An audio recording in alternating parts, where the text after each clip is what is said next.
రవి గారు, AP assembly సమావేశాలు start అయ్యాయి. బడ్జెట్ రేపు ప్రవేశపెట్టబోతున్నారు.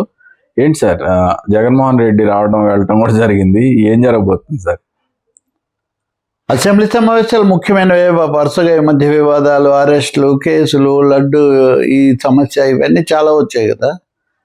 జగన్మోహన్ రెడ్డి ఆయన వైసీపీ వాళ్లకు సభకు రాలేదు కాబట్టి దాని మీద అనర్హత వేటేసే అవకాశం ఉందనే పద్ధతిలో కూడా కొంచెం మాట్లాడారు.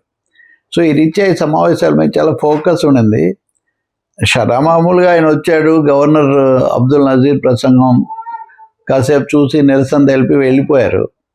వెళ్ళిపోయిన తర్వాత వెళ్ళే ముందు కూడా మాకు ప్రతిపక్ష హోదా ఇవ్వలేదు కాబట్టి ఇవ్వకపోతే మేము వచ్చే ఉపయోగం ఏముంది, మేము మాట్లాడకపోతే మేము ఎందుకు రావాలి, బయట ఎవరిని ఎత్తామన్న పద్ధతిలో మాట్లాడారు. ఆ తర్వాత తమ పార్టీ శాసన మండలి సభ్యుల సమావేశం జరిపి అక్కడ మటుకు చెప్పారు, మాకు సమయం ఇస్తామనే హామీ లేనందువల్లే మేము సభకు రావటం లేదు. శాసన మండలిలో మాకు బలం ఉంది కాబట్టి మేము శాసన మండలిలో ఈ అంశాలన్నీ కూడా లేవనెత్తామన్నారు. దానికి తగినట్టే శాసన మండలి హోరాహోరీగా జరుగుతుంది. శాసనసభలో హోరాహోరీ ఏం లేదు, వన్ సైడ్ అఫైరే కాబట్టి.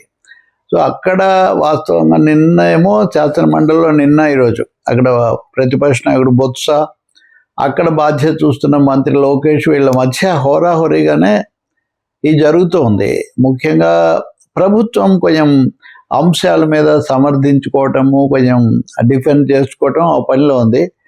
నిన్నేమో ముఖ్యంగా ఈ భూములు విపరీతంగా ఎందుకు ఇస్తున్నారు, హైదరాబాద్లో 100 కోట్లు పెట్టి 150 కోట్లు పెట్టి ఎకరా కొనేవాళ్ళు ఏపీలోకి వస్తే 99 పైసలకి ఇవ్వటం ఏంటి, బాటా చెప్పులు కదా 99 అని పెట్టినట్టుగా ఉంది అని వైసీపీ వరుదు కళ్యాణి, అంతకుమించి బొత్స వీళ్ళు చాలా తీవ్రంగానే ధ్వజం ఎత్తారు. అనేక ఉదాహరణలు ఇచ్చారు.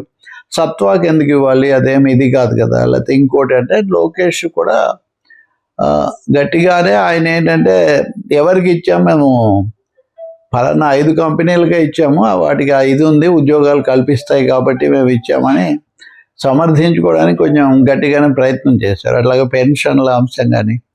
ఈరోజు వచ్చేసరికి మహిళల పట్ల గౌరవం, మహిళలను దూషించడము, నా తల్లిని దూషించినారు అనే దాన్ని మళ్ళీ ఆయన అంటాము. అప్పుడు బొత్స కూడా ఆయన కూడా తీవ్ర స్థాయిలో మరి మీరు కూడా మీ వాళ్ళు కూడా అన్ని మాజీ మంత్రి బొత్స అంబటి రాంబాబును వాళ్ళ మా తల్లిని అలా అనలేదా, మీరు తిడితే తిట్లు కదా, మేము తిడితేనే తిట్లు అని మొత్తానికి హోరాహోరీగా ఎదుర్కోవటం అనే ఒక ఇది తీసుకున్నట్టు కనిపిస్తుంది. అంతకుముందే పీపీపీ నమూనా దీని మీద సమస్య వచ్చింది. గీతంకు భూమి కేటాయించడం చౌక కాదు, అది వచ్చింది. ఇవన్నీ శాసన మండలిలో ఉన్నాయి. శాసన సభకు వచ్చేసరికి గవర్నర్ ప్రసంగానికి ధన్యవాదాలు చెప్పే తీర్మానం, దానికి ముగింపుగా చంద్రబాబు నాయుడు సమాధానం చెప్తూ వైసీపీ హయాంలో పాలన దెబ్బతింటాం ఇవన్నీ కూడా చెప్పారు. మరి ఆయన అక్కడ లడ్డు సమస్య కూడా తీసుకొచ్చారు. అది మామూలుగా ఎప్పుడు వాళ్ళు చేస్తున్నట్టే ఈ లడ్డు అనేది ఈ నెయ్యి కల్తీ మా దృష్టికి వచ్చాక మేము చెప్పకుండా ఎలా ఉంటాం అన్నది ఆయన లేవనెత్తిన సవాలు. సో అక్కడ కల్తీ జరిగింది, దాని మీద తప్పకుండా చర్యలు తీసుకుంటాం, దేవుడితో పెట్టుకున్నారు.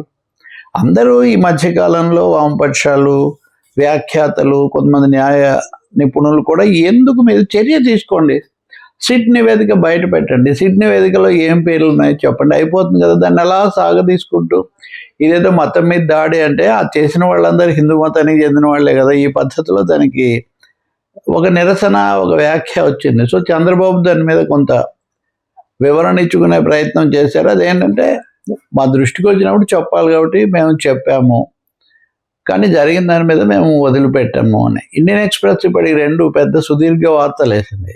సిట్టు 3 ఉత్తరాలు రాసింది నిజానికి ప్రభుత్వానికి, కార్యదర్శికి, వీళ్ళందరికీ. కానీ ఆ అంశాలు ఏం బయటికి రావట్లా. ఇది వైఎస్ఆర్ వాళ్ళేమో టీడీపీ మీద, టీడీపీ వాళ్ళు వైఎస్ఆర్ పార్టీ మీద. జగన్ మాట్లాడిన దాంట్లో ఈ లడ్డు విషయం కూడా ఆయన మాట్లాడారు.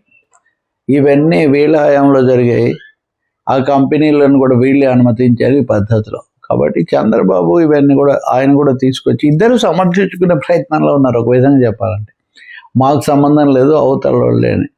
ఇది నిలబడుతుందా లేదా న్యాయస్థానం చెప్పాల్సిందే. ఈరోజు అదనంగా హెరిటేజ్ గురించి కూడా చంద్రబాబు, హెరిటేజ్ నెయ్యిలో ఏదో సమస్య ఉందని సాక్షి వాళ్ళు రాస్తే హెరిటేజ్కి దీనికి ఏం సంబంధం, అది ఒక ప్రైవేట్ కంపెనీ అని కూడా ఆయన చెప్పారు.